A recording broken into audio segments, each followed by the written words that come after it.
today's topic. I hope that everybody will actually take action. If you struggle with taking action, I'm always open to having that conversation. Looking forward to being back maybe next week on Thursday. And just an honor and a privilege. Thank you again, Mary Lynn, and thanks, Jules, and thanks, John. Just an honor and privilege to be in a room full of people that are at least stepping up to the table. So you guys, your potential is unlimited if you actually move into action. And you'll know that you're in action if by the end of the day today you failed at least 10 times. If you failed 10 times, you are now stepping into the arena of being one of the most successful people in your group of people. Okay, so love and appreciate you. And Mary Lynn, I'm going to turn it back to you, and I'm going to hang out a little bit. I love it. So good. And we will be passing to Dr. Janie.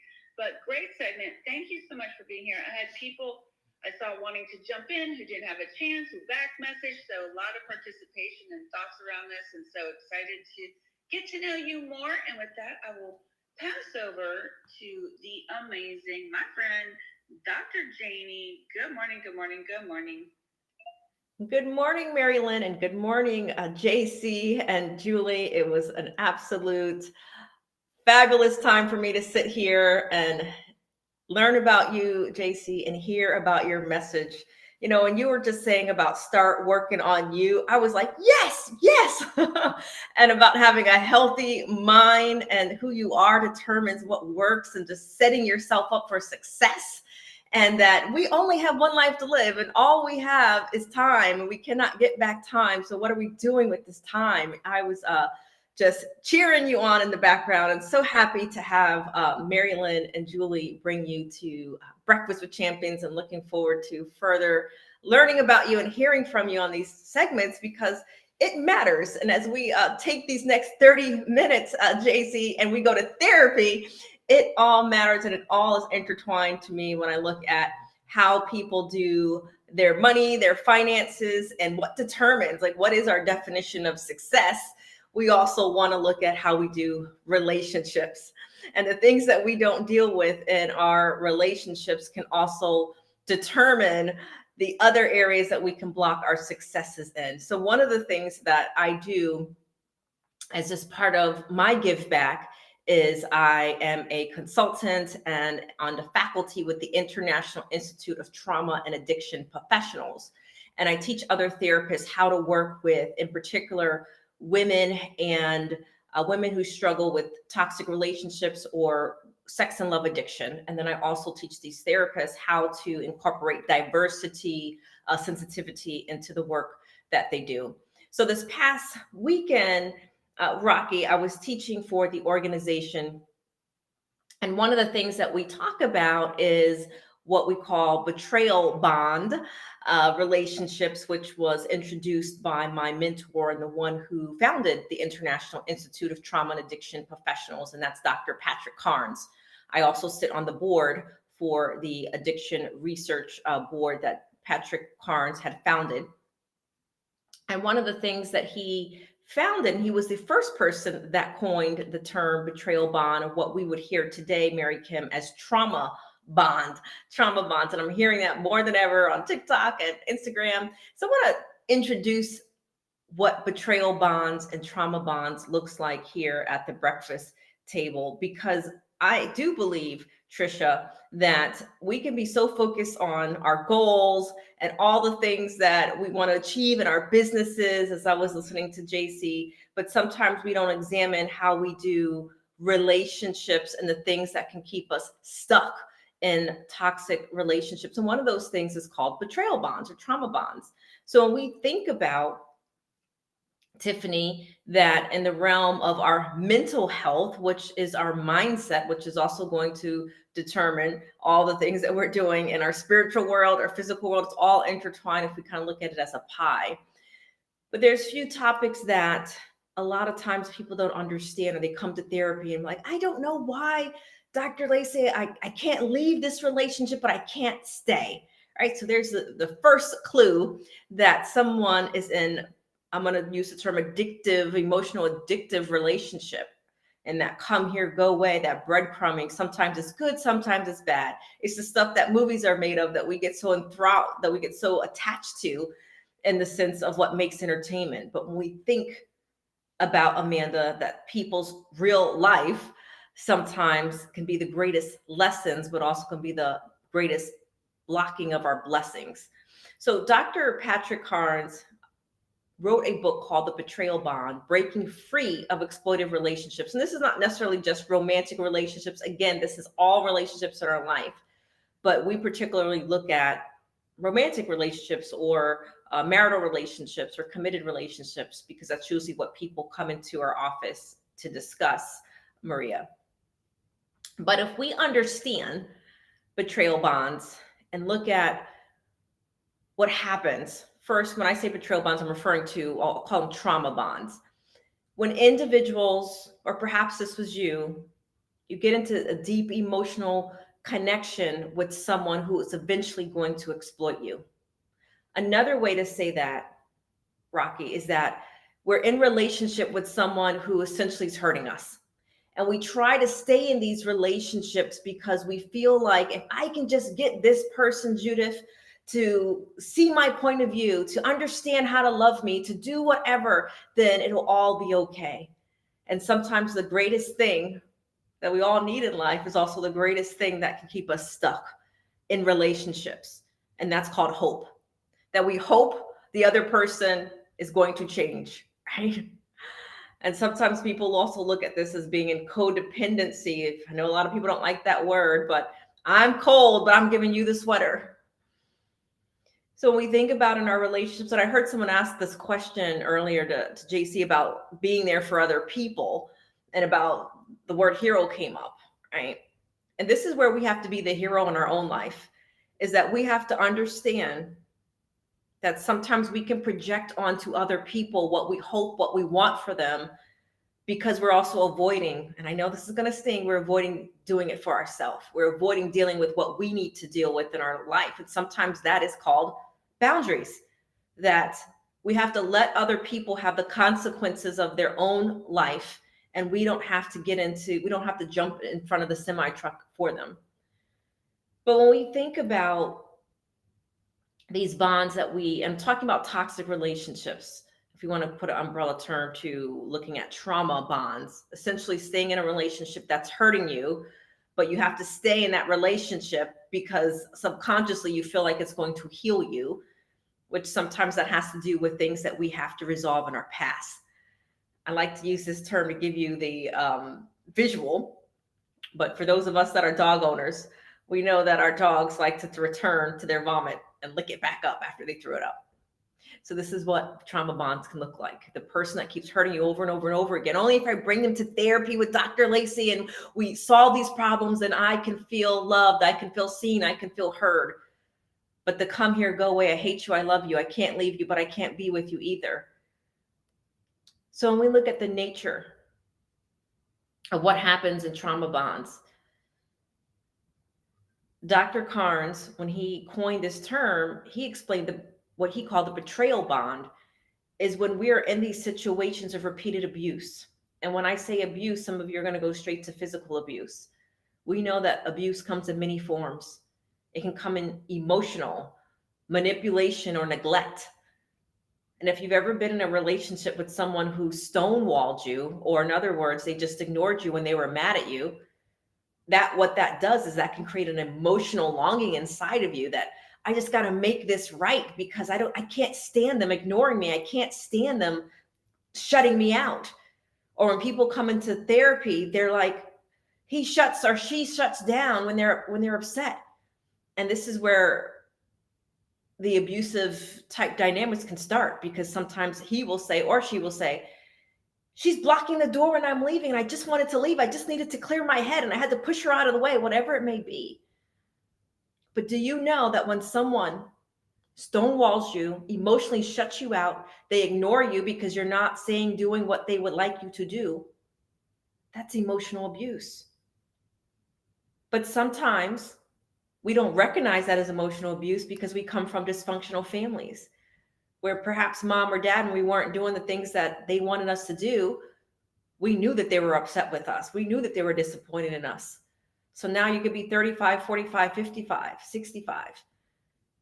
And you've come to accept that when you've done something or you said something, you spoke up about something you didn't like, and the other person doesn't have enough maturity or enough healthiness inside of them to deal with conflict, they just shut you down, and you've learned to accept it over and over and over again. That can be an addicting thing in a relationship, because you're just waiting for them to come back around for everything to be okay.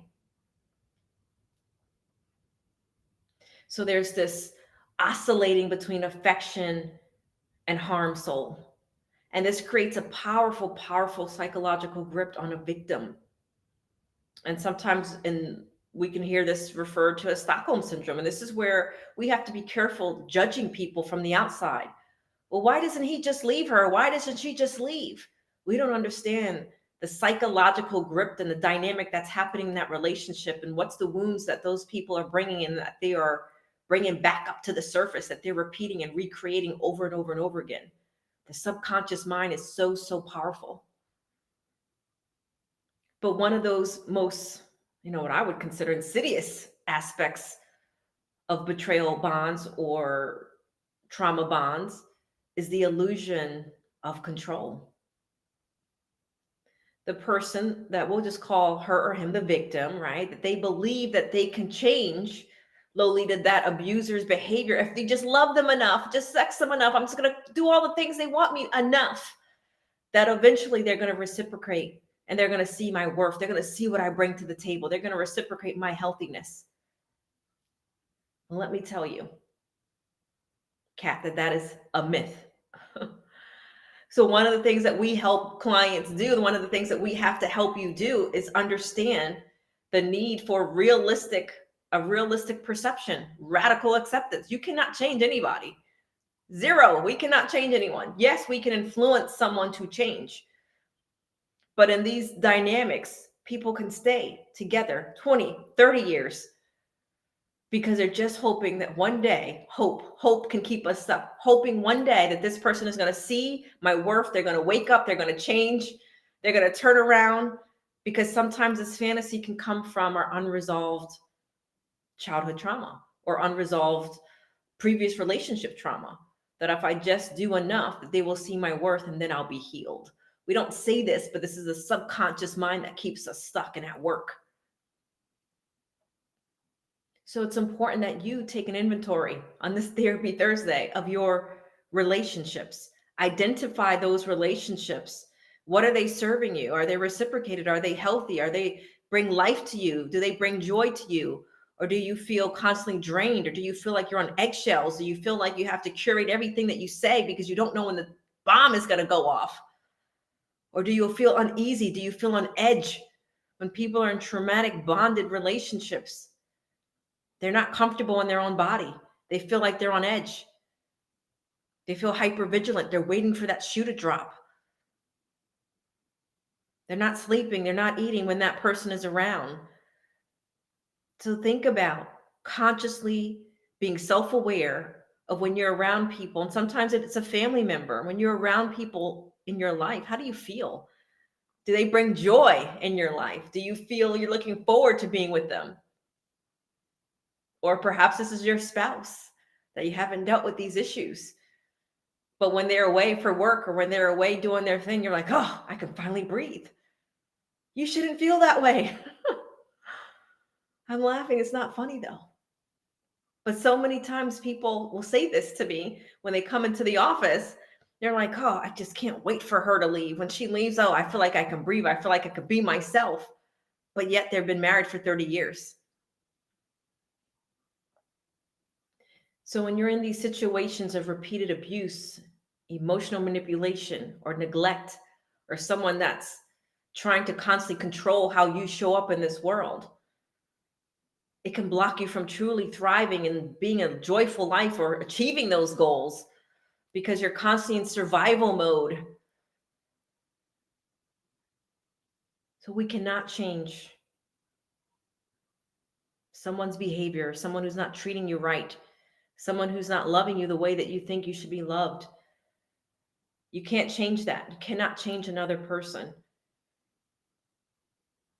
So I do want you to think about looking at your relationships and really curating your life. Sometimes people got to move from that front row to the back of the theater. Or sometimes you're going to take that bouncer and kick them out of the theater.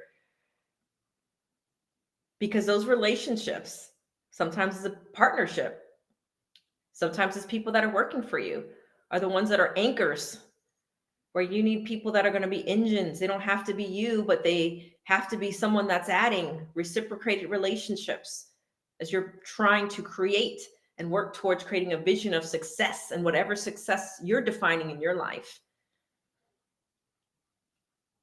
But if you feel stuck, if you're rationalizing someone's harmful behavior because you do have some insight of psychology or you understand their childhood and you're rationalizing their behavior because of it, or you're experiencing guilt for even considering maybe leaving this relationship or maybe not speaking to your sister as often, whatever it may be, get the support that you need and understand that sometimes we have to make hard decisions in our life so that our life can get easier. You know, sometimes I tell my son, I'm like, do you want to do the hard stuff today so the easier will come later? But you're trying to make things easier today, and I will tell you it will be harder later. Very, very elementary example, but some of us need to be reminded of that. So as we think about, as JC started us off talking about looking for success, starting to work on yourself, getting that healthy mind of finding who you want to be so you can determine what's going to work and start setting yourself up. I want you to start setting yourself up for your healing, because some of you probably have heard me talk on Therapy Thursday before, but yet still have not made the right steps or the steps that you need to take, because there's something that's a big D that's called denial, that sometimes it serves us to stay in denial because we don't want to make hard decisions. And when people come into therapy, or in particular couples, especially when there's betrayal trauma that occurs, or there's some type of sexual compulsivity that someone has harmed the other person in the relationship, they'll come into therapy because if he or she just gets fixed and they just deal with their issue, then subconsciously, I don't have to make decision. I don't have to make a hard decision that this relationship may not serve me anymore, or we just have to focus on co-parenting. Because if they just get themselves fixed and deal with their issues, then I don't have to make a hard decision. And if that's something that you've ever said to yourself, or if you resonate with, it's time for you to focus on your healing. It's time for you to get a roadmap for your recovery, for your healing, because sometimes to unlock the joy, to flow, to really start moving towards the life that you deserve, is we have to make hard decisions. And sometimes the hard decision has nothing to do with anyone else, it has to do with us understanding, why am I the way that I am? Why do I make decisions the way that I make decisions? Why do I keep finding myself in this loop? I've been here before. Have you ever said that to yourself? You've been here before? So the first thing you have to do is exactly what I just laid out for you, is acknowledge. Acknowledge where you are in life. Doesn't matter how young or how old you are. Take an inventory of your life and accept the things that you've accepted in your life that have been unhealthy. There's nothing to be ashamed about. We've all have accepted things in our life that have been unhealthy at times. And I'm not just talking about our diet. I'm talking about our emotional and mental connections to other people. Because when we do this candid assessment, and who you do this candid assessment around is going to be important, because sometimes we can talk to the wrong people, Ramon, and that can also create more harm to our life, because then we're going, I'm never going to do that again. I'm never going to share with her again, or I can't trust people, is what people will say to me. But when we do that candid assessment of our relationships to other people and to ourselves, and how it impacts our well-being. You know, yesterday I went to a new chiropractor that does this wellness, I don't even know the names of the scans, but does this full wellness check. And was doing all the scans around my spine and my hands and all this other stuff, but they were also looking at the inflammation in my body, because we know that toxic relationships, trauma bonded relationships, when we're constantly on edge, we're constantly stressed, toxic stress. We're constantly waiting for that shoe to drop, and we've learned to live that way because that's become familiar. It is tied to this inflammation that can develop in our body, put us at higher risk for cancers, for other illnesses. So do you understand why it's so important that we look at the toxic stress and what causes the toxic stress in our body and our life? It can be a life or death situation long term. When people are in narcissistic abusive relationships and they get to certain ages and illnesses start to set in, and they come to therapy, we look at the longevity of their history of toxic and unhealthy relationships and how that affects their health, their physical health. So seek professional help if you need to. Obviously, I'm a big advocate for seeking therapy with professionals experienced in trauma and abuse, and therapists or coaches who can provide the necessary support and strategies to help you navigate emotional abusive relationships so that you can break free and start truly building the life that you deserve, building the life that you've dreamt of. But sometimes it can be a lonely road because you have to clean house. And sometimes that cleaning house, Tracy, is within yourself.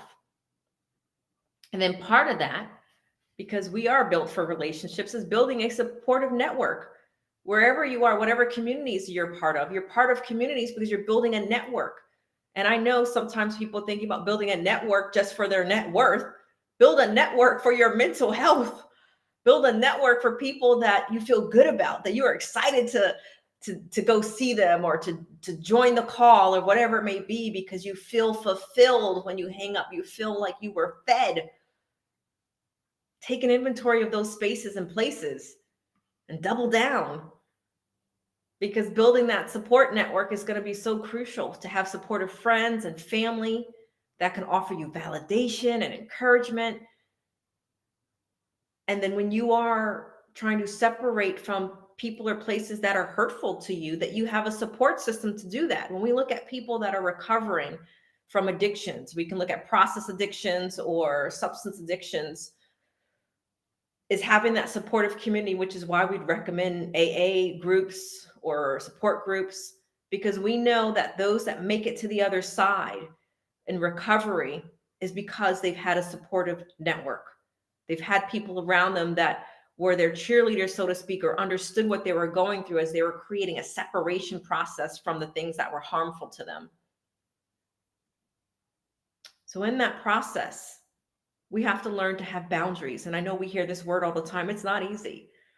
It's not easy to set and maintain boundaries, especially with people who are abusers, because if you've been used to being a people pleaser, or you've learned to suppress your feelings and your emotions because you're walking on eggshells around people, and then you blow up, that's usually a sign, especially when they come to therapy, that she or he's like, I don't know what happened. I just blew up.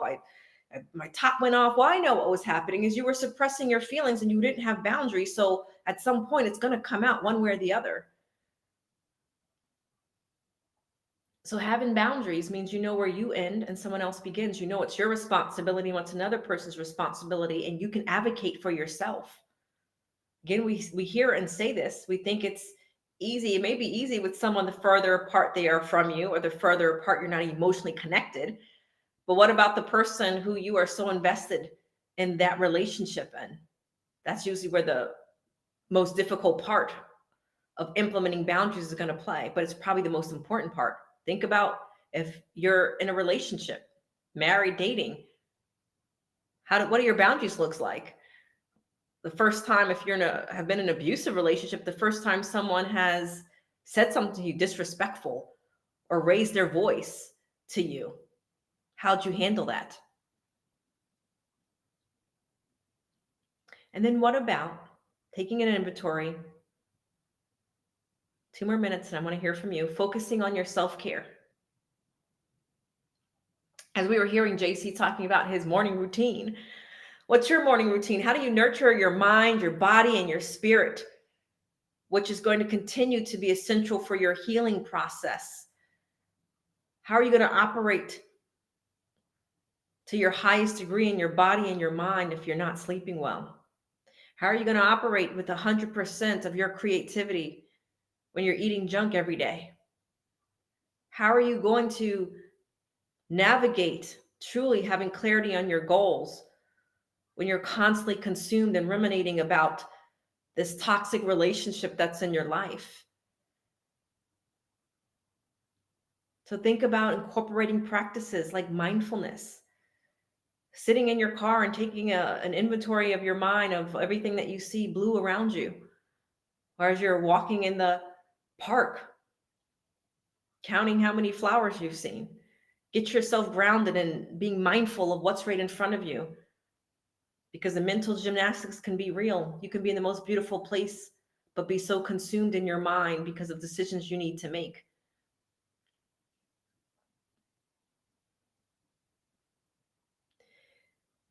And what about pursuing those hobbies to bring joy and fulfillment versus, oh, well, when I have enough money or when I do this thing, then I'll pursue the guitar or I'll pursue learning a second language, but I've always wanted to do that.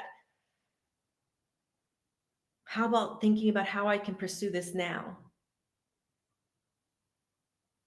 Next, we have to challenge what we call cognitive distortions. When we think about people who are victims of trauma bonded relationships or betrayal bond relationships, there's a lot of harboring of what we would call distorted beliefs about themselves. I deserve this, or they're self-doubt, or they're with someone who's been so manipulative over time, you start believing the other person's lies and you start becoming smaller and smaller and shrinking yourself. So that's why getting into therapy or getting around supportive community, being around a coach that has some psychological training that can help you reframe those negative thoughts and help you foster a healthy self-image. How can we truly focus on building our empire and whatever our goals are? We don't even feel good about ourselves. It's time that you feel good about yourself and who you are. God's made you special. The secret sauce is you. And our perspectives on our relationships matters. And it doesn't matter where you are. Today's a new day. We have to start grieving those losses of what could have been so that we can focus on what can be. And we have to allow ourselves to feel and process these emotions, which is going to be a vital part of healing. And then we reclaim our identity. We are no longer victims. We can be victors. We can be thriving in this life to rediscover and reclaim who we are outside of anyone's perception of who they thought we were. Sometimes we have to be okay with being the bad guy. Sometimes we have to be okay with someone else's distorted narrative about us, because this process is going to involve you having a new identity of who you are. All right, I'm going to take a moment here, and I want you to think about the transformation power of your recovery. No matter what you've been through, where you've been, today's a new day. Today is a new day on Therapy Thursday, and you can embark and start building a new house, a new journey of healing, of empowerment, and a renewed sense of self-worth, because you are worth it. Renee and Sol and Susanna and Tiffany, Henry, John and Sandra and Tracy, Amanda, Maria, Rocky, Lolita, Trisha, Christina, Dr. Tanji, Julie, Mary Lynn, and Mary Kim. We all deserve to flourish in our relationship to ourselves and with others. I have 2 minutes. Open your mic. What's hitting you? What do you want to share? Good morning. Good morning. This is Sandra. Hi, Sandra. Hi. I just wanted to say that I don't often get a chance to listen as intensely as I have this morning, and this has been so good. I am figuring out life and setting boundaries, and I'm not working like a real job, I would say. I'm a substitute teacher, but everyone's like, you got to this, you got to that. And I'm like, no, summer is here. I'm going to take the time I need and really figure out what makes me happy. And I'm going to be okay with that. And they're going to have to learn to be okay as well. I'm so excited to hear this confirmation. And we are excited that you're taking the time for you. And you are working a real job, being a teacher and being in front of students. I mean, it is one of the most important jobs, I feel. You know, Sandra, my first grade teacher Miss Pavlov, my first grade teacher, I'm still in touch with today. And she started off as a substitute teacher, but she had one of the most profound impacts in my life, because I was a little girl with rotten teeth and she noticed me. And till this day, she's probably one of my top 5 that has changed my life. So how we speak over ourselves matters, Sandra, and you matter. And I'm so happy that you're taking a season to have time to self-discovery and start creating a new path for yourself. So we're so glad that you're here, Sandra. Thank you for sharing. I came off mic to say that. Good morning, Dr. Cheney. How are you? I'm doing wonderful, blessed. I just wanted to say really quickly, yesterday,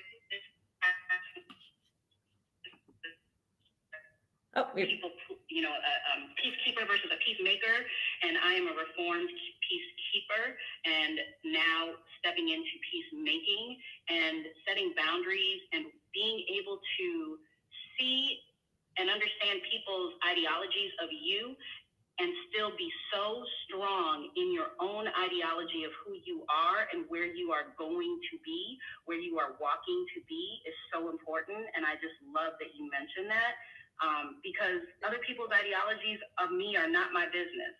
They're not my business. Yes, amen. Not our business. And that is part of our transformation process, is moving from a peacekeeper to a peacemaker. Thank you for sharing that. Somebody needed to hear that today.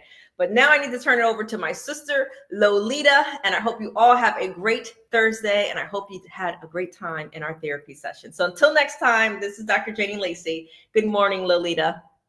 Good morning, good morning.